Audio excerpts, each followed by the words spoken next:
כולנו יודעים כמה חינוך הילדים זהו נושא שהוא מאוד קשה, מאוד כואב.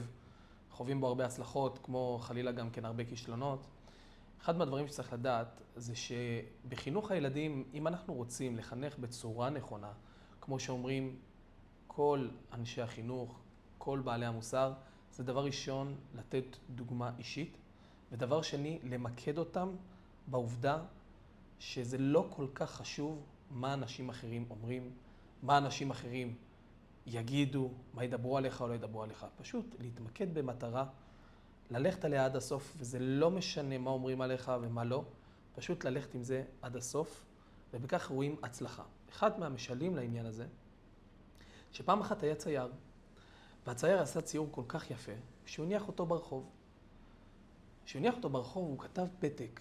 על הפתק היה רשום, מתחת לציור, כל מי שרואה את הציור, הוא מבין בציור, אם הוא רואה טעות, שיעשה נקודה X על אותו מקום שבו הוא מצא טעות בציור שלי. כך הוא הניח, והלך. למחרת בבוקר שהוא הגיע, הוא מצא את הציור שלו מלא מלא מלא ב-X'ים ובמלא נקודות, שאנשים בעצם רשמו איפה הוא עשה טעות. אותו צייר נכנס לדיכאון, לעצבות, אמר מה? הציור שלי לא שווה, אני לא יודע לצייר. האומנות שלו אבל הייתה כל כך טובה, שאימא שלו החליטה לא לוותר.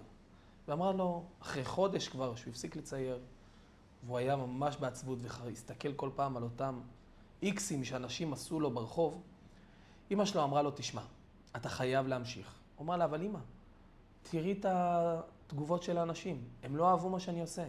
אני לא רוצה להמשיך, אני לא טוב בזה. אמא שלו אמרה לו, בוודאי שאתה טוב, אתה תותח בזה, אתה רוצה ראייה? כן.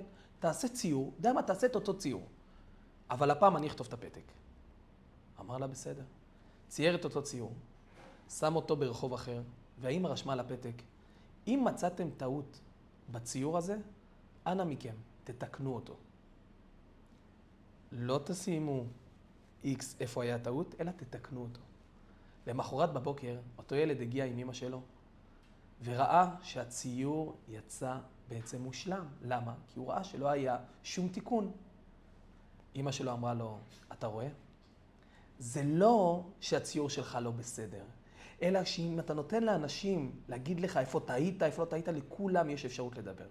כולם יודעים לתת הערות, כולם יודעים לא עשית בסדר, אבל לתקן מה שהיה צריך, פתאום אף אחד לא היה מסוגל לבוא לתפוס את המכחול ולצייר ולתקן אותך.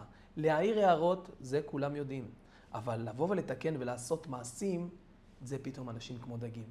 אז חינוך נכון לילדים זה לא להעיר להם ולעשות להם מיקסים, זה המוסר השכל. לא לעשות להם מיקסים, פה אתה לא בסדר, פה אתה לא בסדר, פה אתה לא בסדר, אלא אתה כאבא או את כאמא, אתם כהורים. פשוט לבוא ולתקן במעשים את הדברים הלא טובים שלהם, ואז הם לא יגידו לעצמם, אני לא בסדר, אני לא ילד טוב, אני ילד גרוע. לא הפוך, אני מוצלח. עובדה, אבא בא מתקן אותי.